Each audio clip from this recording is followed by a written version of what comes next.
Hello दोस्तों, नमस्कार। स्वागत है आप सभी का राहुल सर एक नई शुरुआत के ऑनलाइन प्लेटफॉर्म पर। आज हम आपको देने चल रहे हैं संडे स्पेशल की आप प्रैक्टिस सेट 3 पॉलिटी का बेहतरीन तरीके से, बहुत ही बेहतरीन, बहुत ही शानदार प्रश्न की श्रृंखला आपके सामने लगी हुई है। तो इसमें हम भारतीय संविधान सभा के बारे में, संविधान सभा का अधिवेशन, मौलिक अधिकार, संविधान सभा में महिला सदस्यों की संख्या, ऐसे बहुत ही बेहतरीन प्रश्नों की श्रृंखला मैं आपके सामने लेके आया हूँ। लगभग टॉप 20 क्वेश्चन है, इसको सॉल्व करके जाइएगा। वीडियो एग्जाम के लिए बहुत ही इंपॉर्टेंट है, ठीक है। तो चलिए देखिए, क्वेश्चन नंबर फर्स्ट आपके स्क्रीन के सामने लग चुका है। मैं समय बहुत ज़्यादा नहीं खराब करूँगा, बस आप रिवीजन कर लीजिएगा और इस बार पॉलिटी के क्वेश्चन एक भी गलत मत करिएगा, ठीक है। तो चलिए, क्वेश्चन नंबर फर्स्ट आपके स्क्रीन के सामने आ चुका है। क्वेश्चन नंबर फर्स्ट देख लेते हैं भैया क्या कह रहा है, ठीक है। तो कह रहा है भैया, भारत की संविधान सभा का गठन किया गया था। भारत की संविधान सभा का गठन किया गया, ये किस प्रस्तावों के अंतर्गत किया गया था? तो क्रिप्स प्रस्तावों के अंतर्गत, कैबिनेट मिशन योजना के अंतर्गत, भारतीय स्वतंत्रता अधिनियम के अंतर्गत, या भारतीय स्वतंत्रता अधिनियम के अंतर्गत, या माउंटबेटन योजना के अंतर्गत, ठीक है। 4 ऑप्शन दिए गए हैं। तो बिल्कुल आपको पता होगा, बड़ा ही फेमस क्वेश्चन भाई। ये भारतीय संविधान सभा का जो गठन किया गया था, ये कैबिनेट मिशन योजना के अंतर्गत किया था। कौन सा मिशन योजना है आपका? कैबिनेट मिशन योजना। अच्छा बताओ, कैबिनेट मिशन योजना जो के तहत आपका किया गया, तो इसके थोड़ा-सा मैं आपको स्टोरी बता दूँ। 19 फरवरी 1946 की बात है। 19 फरवरी 1946, ठीक है। 19 फरवरी 1946, और 19 फरवरी 1946 को ब्रिटेन के तत्काल प्रधानमंत्री इटली ने भारत की गंभीर समस्याओं पर विचार विमर्श करने के लिए 3 सदस्यीय शिष्टमंडल भेजा था। अब इसके सदस्य 3 सदस्यों में कौन-कौन थे? सबसे पहले सदस्य थे लॉर्ड पेथिक लॉरेंस थे, जो भारत सचिव के रूप में नियुक्त हुए थे, और एक थे सर स्टेफन क्रिप्स, जो व्यापार बोर्ड के अध्यक्ष थे, और एक थे एवी अलेक्जेंडर, जो नौसेना मंत्री थे, ठीक है। तो यह मिशन जो है, जो कैबिनेट मिशन है, 24 मार्च, कब भैया? 24 मार्च 1946 को दिल्ली पहुंचा था, और अपनी योजना 16 मई 1946 को क्या किया था इन्होंने? प्रस्तुत किया था, ठीक है। तो बिल्कुल बी वाला ऑप्शन आपका क्या हो जाएगा? सही जवाब हो जाएगा, ठीक। चलिए अगला प्रश्न देखिए। नेक्स्ट क्वेश्चन आपसे क्या कह रहे हैं भाई? नेक्स्ट क्वेश्चन देखिए, अगला प्रश्न आपके सामने आ चुका है फिर से। कह रहा है संविधान सभा के प्रथम अधिवेशन। ये सब सारे प्रश्न आपके पूछे गए हैं, ठीक है। ये कह रहा है आपका भारतीय संविधान सभा के प्रथम दिन के अधिवेशन की अध्यक्षता किसने किया था? तो प्रथम दिन के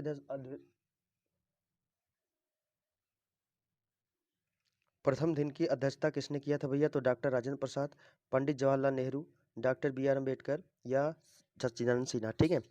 तो जो संविधान सभा की पहली बैठक हुई थी, ये कब हुआ था? 9 दिसंबर 1946 को क्या हुआ था? संविधान सभा की भैया बैठक हुई थी, ठीक है। अब इसकी जो अध्यक्षता किया था, सबसे पहली अध्यक्षता किसने किया था भैया? डी वाला ऑप्शन बिल्कुल आपको पता होगा। ये किसने किया है आपका? डॉक्टर सच्चिदानंद सिन्हा, ठीक है। डॉक्टर सच्चिदानंद सिन्हा, ये पहले ही दिन की क्या किया था इन्होंने? अध्यक्षता किया था। हालाँकि ये अस्थायी अध्यक्ष के रूप में इनको बनाया गया था, ठीक है। इसके बाद अस्थायी अध्यक्ष कौन थे?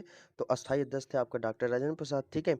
उपाध्यक्ष अगर बात करें, संविधान सभा के उपाध्यक्ष जो बनाए गए थे, वो आपके एच.सी. मुखर्जी बनाए गए थे, ठीक है। तो ये आप याद रखिएगा, डॉक्टर सच्चिदानंद सिन्हा। हीटेड क्वेश्चन है, आपके एग्जाम में आया हुआ प्रश्न है, रिवीजन करके जाइएगा, ठीक है। अगला प्रश्न देखिए, अगला प्रश्न आपसे क्या कह रहा है भाई? अगला प्रश्न, नेक्स्ट क्वेश्चन नंबर 3 आपसे क्या कह रहा है? संविधान सभा के मौलिक अधिकारों वाले समिति, बड़ा ही बेहतरीन प्रश्न है। कह रहा है संविधान सभा के मौलिक अधिकारों हेतु गठित सलाहकार समिति के अध्यक्ष कौन थे?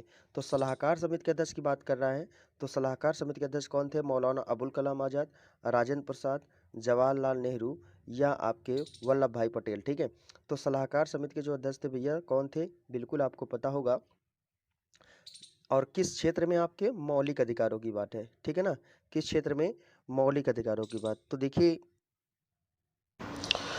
दोस्तों, जो मौलिक अधिकार हुए, तो सलाहकार समिति के अध्यक्ष जो बनाए गए थे, आप बिल्कुल देख लीजिएगा। अगर मौलिक अधिकार की बात कर रहा है, तो आप बिल्कुल याद रखिए कि क्या हो जाएंगे आपके? वल्लभ भाई पटेल। डी वाला ऑप्शन आपका क्या हो जाएगा? राइट हो जाएगा, वल्लभ भाई पटेल, ठीक है। तो मौलिक अधिकार वाले समिति के अध्यक्ष कौन बनाए गए थे? वल्लभ भाई पटेल।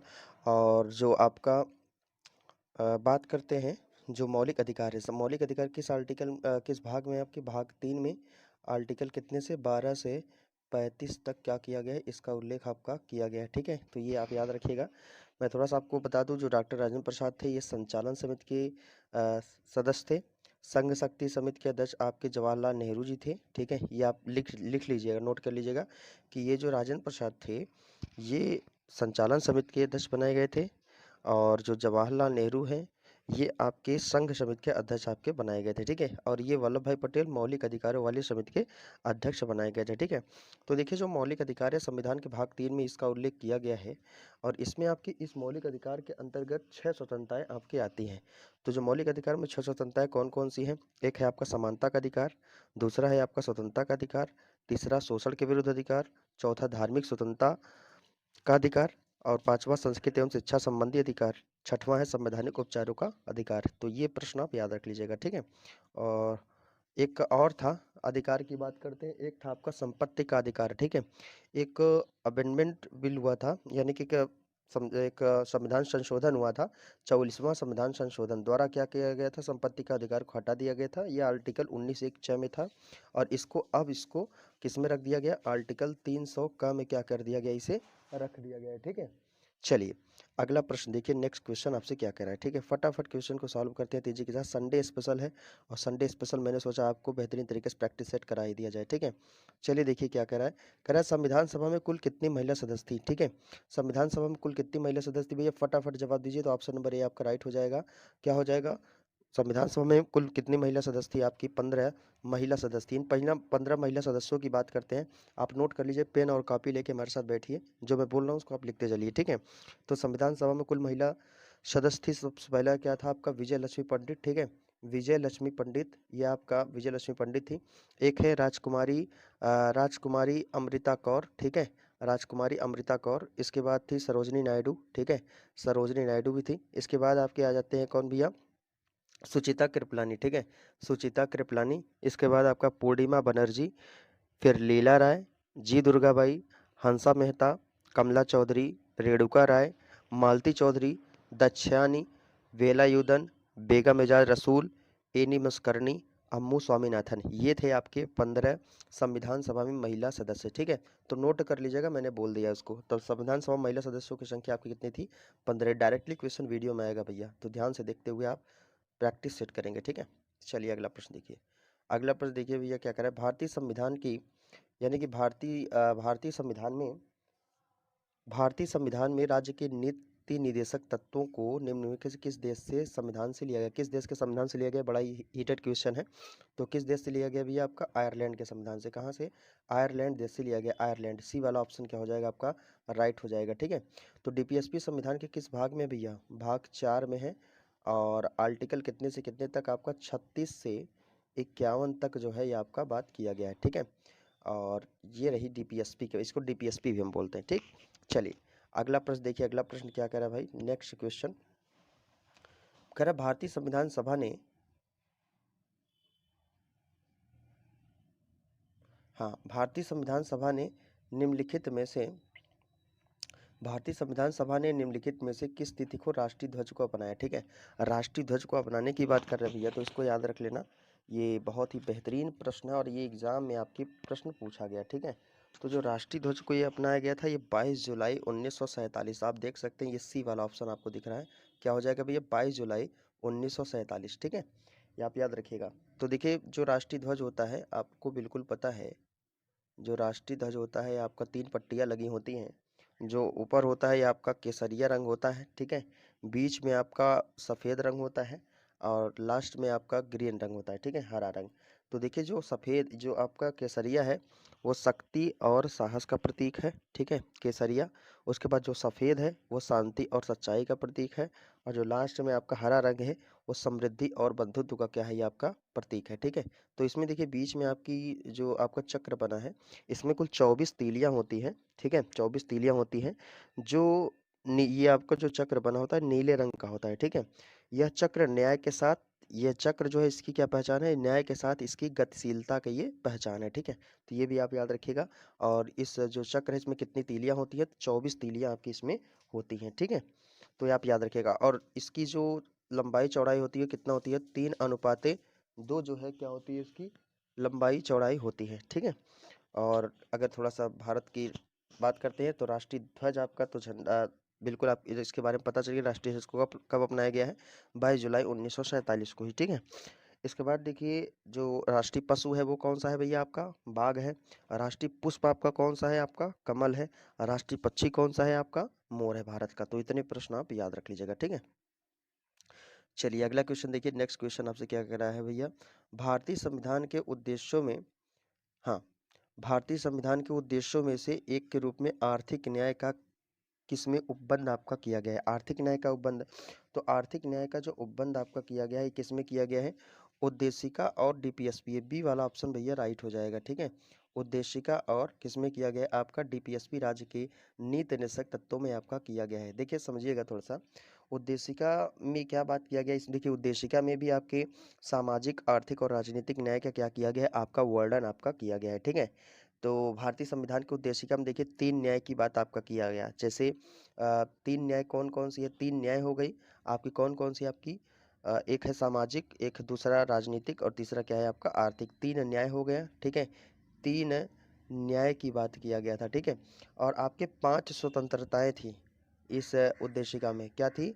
5 स्वतंत्रताएँ थी। वो 5 स्वतंत्रताएँ कौन-कौन थी? आइए हम आपको बताते हैं। विचार, अभिव्यक्ति, धर्म, विश्वास व उपासना की स्वतंत्रता, ये आपकी 5 स्वतंत्रताएँ थी, ठीक है। और 2 समानता थी। 2 समानता कौन सी? प्रतिष्ठा और अवसर की समानता, बिल्कुल आपको याद होगा। और एक भ्रातृत्व था, यानी कि बंधुत्व का इसमें वर्णन आपका किया गया था, ठीक है। तो बिल्कुल आपको पता होगा कि आर्थिक न्याय का उपबंध उद्देशिका और डीपीएसपी दोनों में है। ये भी आर्थिक न्याय की बात करता है और ये भी आपका इसमें आर्थिक न्याय आपका दिया गया है, ठीक है। चलिए अगला प्रश्न देखिए, नोट करते जाइए, मैं ज़्यादा लिखूंगा नहीं, ठीक है, लिखना आपको है। क्वेश्चन नंबर 24 देखिए आपसे क्या करें, बस प्रैक्टिस सेट है भाई, प्रैक्टिस सेट करते रहिए, देखिए हमारा कितना क्वेश्चन सही होता है, ठीक है। निम्न में से किस वाद में उच्चतम न्यायालय ने धारणा प्रस्तुत की है कि उद्देशिका संविधान का भाग है? तो जो उद्देशिका संविधान का भाग है ये किस वाद में आपका कहा गया? यूनियन ऑफ इंडिया बनाम कोहली, बनारसी दास बनाम स्टेट ऑफ यूपी, मुंबई बनाम यूनियन ऑफ इंडिया, या मलक सिंह बनाम स्टेट ऑफ पंजाब, ठीक है। तो ये उद्देशिका संविधान का भाग है, किसमें आपका कहा गया है? तो मुंबई बनाम यूनियन ऑफ इंडिया 1994, ठीक है। सी वाला ऑप्शन क्या हो जाएगा आपका? 1994। तो ये आपका सी वाला ऑप्शन आपका क्या हो जाएगा? राइट हो जाएगा, ठीक है। ये आप याद रखिएगा। अगला प्रश्न देखिए, इसमें देखिए केशवानंद भारती बनाम केरल राज्य है। तो केशवानंद भारती बनाम केरल राज्य के बारे में भी जान लीजिए। इसमें उद्देशिका को संविधान का भाग आपका माना है, ठीक है। 1973 की बात है। और एक है बेरुवारीवाद, बेरुवारीवाद भी आप समझ लीजिए, बेरुवारीवाद यूनियन 1960 में उद्देशिका को संविधान का अंग नहीं माना था, ठीक है। तो ये आप सी वाला ऑप्शन आप क्या करेंगे? राइट लगा देंगे। चलिए अगला प्रश्न देखिए, अगला प्रश्न आपसे क्या कह रहा है, भारतीय संविधान का कौन सा भाग, ठीक है, भारतीय संविधान का भारतीय संविधान का कौन सा भाग संविधान की आत्मा कहलाता है? ये तो बता ही ले जाओगे यार, संविधान की आत्मा कौन से भाग आपका कहलाता है? तो जो इसमें देखिए मूल अधिकार दिया है, नीति निषेध तत्व दिया है, उद्देशिका दिया है, संवैधानिक उपचारों का अधिकार दिया है, ठीक है। इसमें देखिए दोनों दिया है। तो संविधान की आत्मा जो है, भारत संविधान का कौन सा भाग संविधान की आत्मा कहलाता है? तो संविधान की आत्मा की बात करते हैं, ये आपका प्रस्तावना, सी वाला, यानी कि उद्देशिका या प्रस्तावना, ठीक है। इसको उद्देशिका या प्रस्तावना, अगर आपसे डॉक्टर बी आर अम्बेडकर लिख के पूछेगा, कि डॉक्टर बी आर अम्बेडकर पूछेगा तो संविधान की आत्मा किसे कहा जाता है? संवैधानिक उपचारों के अधिकार, आर्टिकल 32 को, ठीक है। बी आर अम्बेडकर अगर लगाएगा तो, ठीक। के मुंशी ने जो आपका उद्देशिका है इसे राजनीतिक जनपत्री कहा है, और बी आर अम्बेडकर ने उपचारों का अधिकार आर्टिकल 32 को कहा है। तो ये भी आप याद रखिएगा, ठीक है। चलिए अगला प्रश्न देखिए आपसे क्या करा है, भारत में राजनीतिक सत्ता का प्रमुख स्रोत क्या है, ठीक है। भारत में राजनीतिक सत्ता का प्रमुख स्रोत क्या है भैया? बिल्कुल देख लीजिए, ये तो पता होगा भाई। भारत में राजनीतिक सत्ता का स्रोत क्या है आपका? जनता है, ठीक है। भारत में राजनीतिक सत्ता का स्रोत क्या है आपका? जनता है। इसमें देखिए अगर थोड़ा सा बात करते हैं, प्रस्तावना में जो आपका प्रारंभिक शब्द है इसमें क्या दिया गया था? हम भारत के लोग, हम भारत के लोग, ठीक है, हम भारत के लोग। तो देखिए जो हम भारत के लोग है इसमें क्या है, जो प्रस्तावना में हम भारत के लोग आपका दिया गया है प्रारंभ में शुरुआत में, यह इंगित करता है कि भारतीय संविधान का जो स्रोत है वो क्या है आपका? जनता है, लोग हैं, ठीक है। और भारतीय शासन की जो अंतिम सत्ता है वो किस में निहित होती है? आपकी जनता में निहित होती है, ठीक है। और इसीलिए अब्राहम लिंकन के वक्तव्य को आप लोग जानते होंगे, उन्होंने कहा था कि जनता का, जनता के लिए, जनता के द्वारा किया गया कार्य ही क्या कहलाता है? आपका लोकतंत्र कहलाता है, ठीक है। ये भी आपको पता होगा।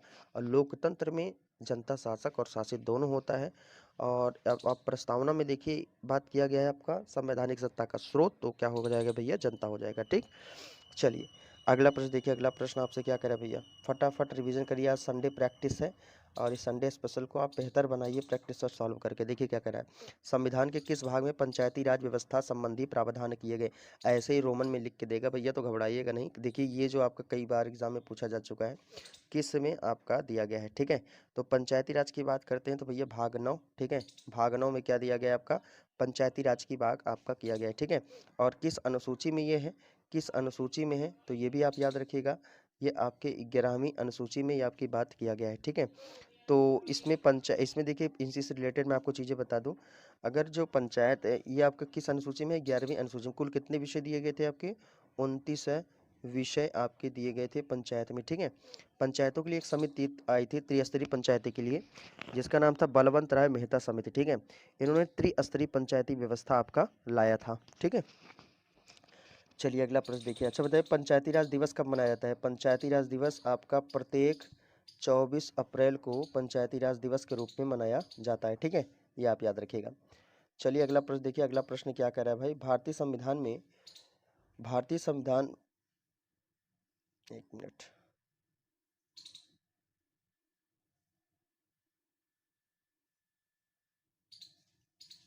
देखिए इसमें पूरा देखिएगा, इसका मतलब हम समझाएंगे आपको।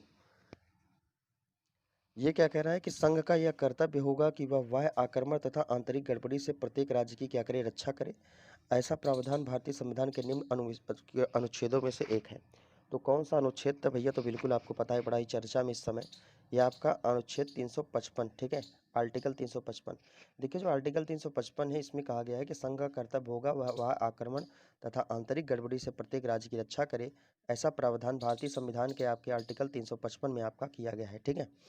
तो जो ये आर्टिकल 355 है, ये आपातकाल का ही एक भाग है, पार्ट है, ठीक है।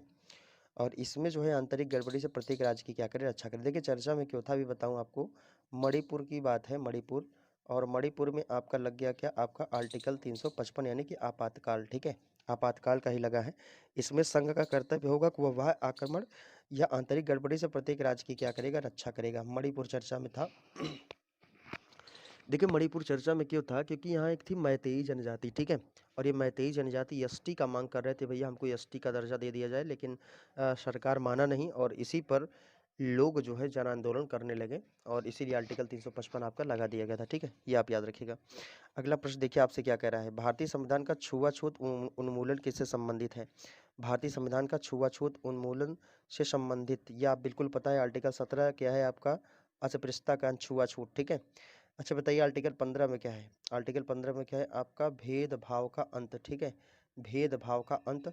आर्टिकल 16 में क्या है आपका, अवसर की समानता दिया गया है, ठीक है। आर्टिकल 18 क्या है आपका, उपाधियों का अंत है, ठीक है, ये भी आप याद रखिएगा। चलिए अगला प्रश्न देखिए, अगला प्रश्न देखिए आपसे क्या कह रहे हैं भाई, भारतीय संविधान का कौन सा अनुच्छेद, भारतीय संविधान का कौन सा अनुच्छेद जो है बच्चों के शोषण के विरुद्ध मौलिक अधिकार से संबंधित है, ठीक है, बताइए जल्दी से बताइए फटाफट। अब देखिए हमारा कितना क्वेश्चन हमारा सही होता है, ठीक है। तो शोषण के विरुद्ध अधिकार की बात कर रहा है, तो आर्टिकल 23 आपका राइट हो जाएगा, क्योंकि बच्चों के शोषण के विरुद्ध मौलिक अधिकार है। तो आर्टिकल 23 में आपका क्या है, इसको आप ध्यान से समझ लीजिए, ठीक। जो आर्टिकल 23 है, मानव दुर्व्यापार बेगार बारात पर प्रतिबंध, यानी कि मानव व्यापार आप नहीं कर सकते हैं, और बेगार यानी कि कभी किसी को बलात्संग यानी कि जबरदस्ती आप काम नहीं करा सकते। आर्टिकल 23 में शोषण के विरुद्ध अधिकार में आपका दिया गया है, ठीक है। इसके साथ साथ 24 में क्या है, आर्टिकल 24 में 14 वर्ष से कम आयु के बच्चों को खतरनाक कारखानों में न लगाना, ये भी आप याद रखिएगा, ठीक है। 17 में किस क्या है आपका, अस्पृश्यता का अंत है। 19 में क्या है आपका, स्वतंत्रता का अधिकार है। इतने पॉइंट आप याद रखिएगा, ठीक। चलिए अगला प्रश्न देखिए, अगला प्रश्न क्या कह रहा है, बहुत ही शानदार प्रश्नों की श्रृंखला आपके स्क्रीन पर आ चुका है, प्रैक्टिस सॉल्व करिए, देखिए कितना क्वेश्चन सही होता है। कह रहा है भारतीय संविधान की निम्नलिखित अनुच्छेदों में, भारतीय संविधान के निम्नलिखित अनुच्छेदों में कौन सा अनुच्छेद राज्य की सरकारों को ग्राम पंचायतों को संगठित करने का निर्देश देता है। तो ग्राम पंचायतों को संगठित करने का निर्देश कौन सा आपका आर्टिकल देता है, तो भैया आर्टिकल 40 ये ग्राम पंचायतों को संगठित करने का निर्देश देता है, ठीक है। अगला प्रश्न देखिए, अगला प्रश्न देखिए भैया क्या कह रहा है, बहुत ही बेहतरीन प्रश्नों की श्रृंखला आपके सामने आ चुकी है। ये कह रहा है आपका भारतीय संविधान के किस अनुच्छेद में भारतीय नागरिकों के मूल कर्तव्य शामिल है। तो ये सभी को पता होगा, क्या हो जाएगा भैया, आर्टिकल 51 का है, इसमें आपका मूल कर्तव्य को शामिल किया गया है। आर्टिकल 51 का भाग 4 का में है आपका, ठीक है। मूल कर्तव्य कितने हैं आपके, 11 हैं। 11वां मूल कर्तव्य किस संशोधन के द्वारा जोड़ा गया था? तो 86वां संविधान संशोधन द्वारा यह आपका 11वां मूल कर्तव्य जोड़ा गया था। ठीक है, चलिए अगला प्रश्न देखिए। अगला प्रश्न क्या कह रहा है कि भारत के राष्ट्रपति को महाभियोग द्वारा हटाने की प्रक्रिया निम्न में से किस अनुच्छेद में वर्णन है? तो ये आपका जो आर्टिकल 61 है, आर्टिकल 61 ये आपके महाभियोग का वर्णन इसमें आपका दिया गया है। ठीक है, तो आप याद रख लीजिएगा।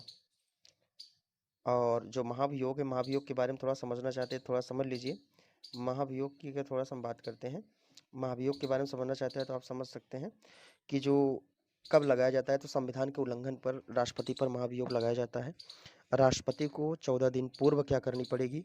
उनको सूचना देनी पड़ेगी। ठीक है, राष्ट्रपति को 14 दिन पूर्व क्या करना पड़ेगा मेरे प्यारे भाई? सूचना देना पड़ेगा। ठीक है, इसके बाद सदन के कम से कम 1/4 सदस्यों के हस्ताक्षर होने चाहिए और 2/3 कितने हस्ताक्षर हो जाइए? सदन का कोई भी सदन लाएगा तो 1/3 सदस्यों का हस्ताक्षर होना चाहिए। और सदन में 1/4 सदस्यों के हस्ताक्षर होने चाहिए और 2/3 सदस्य जो है उसे क्या करें? प्रथम सदन में इसे पारित कर दें। और दूसरा सदन क्या करेगा? 2/3 बहुमत से पारित करने के बाद इस पर क्या लग जाएगा भैया? इन पर महाभियोग लग जाएगा। ठीक है, तो ये आप याद रखिएगा, बी वाला ऑप्शन। अगला देखिए क्या कह रहा है, ये कह रहा भैया कौन एक उपबंधित करता है?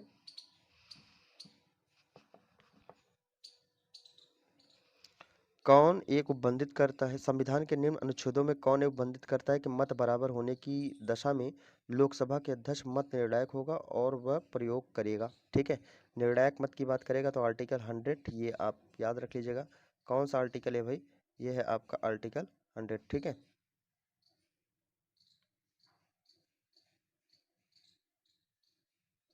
ये आपका आर्टिकल 100 है।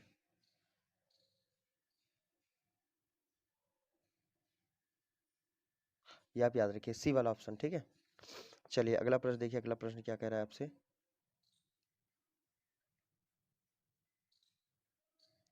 बहुत बेहतरीन प्रश्नों की श्रृंखला है, प्रैक्टिस सेट करके जाइएगा। ठीक है, कह रहा है संविधान के किस अनुच्छेद के अंतर्गत भारत के राष्ट्रपति को अध्यादेश जारी करने की शक्ति प्राप्त है?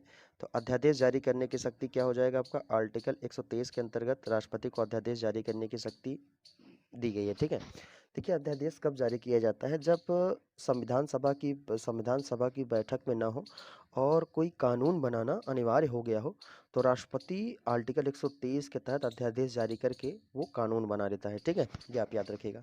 इसके बाद देखिए आपसे क्या कह रहा है भाई, नेक्स्ट क्वेश्चन आपका कह रहा है विधान परिषद की बात। ठीक है, ये देखिए कई बार एग्जाम में पूछा जा चुका, lower UP lower mains GS 2015-16, तो बेहतरीन प्रश्न है, इसको आप याद कर लीजिएगा। कह रहा है किसी राज्य की विधान परिषद की स्थापना समाप्ति का प्रावधान भारतीय संविधान के किस में है? तो आपको बिल्कुल पता होगा भैया, ये किस में? आपका आर्टिकल 169 में विधान परिषद का सृजन एवं उत्साधन की बात आपका किया गया है। तो विधान परिषद कैसा सदन है? ये विधानमंडल का निम्न सदन होता है जो स्टेट में, जो राज्य में होता है। और विधान परिषद जो है कहाँ कहाँ पर है, कितने राज्यों में है? आपको 6 राज्यों में है।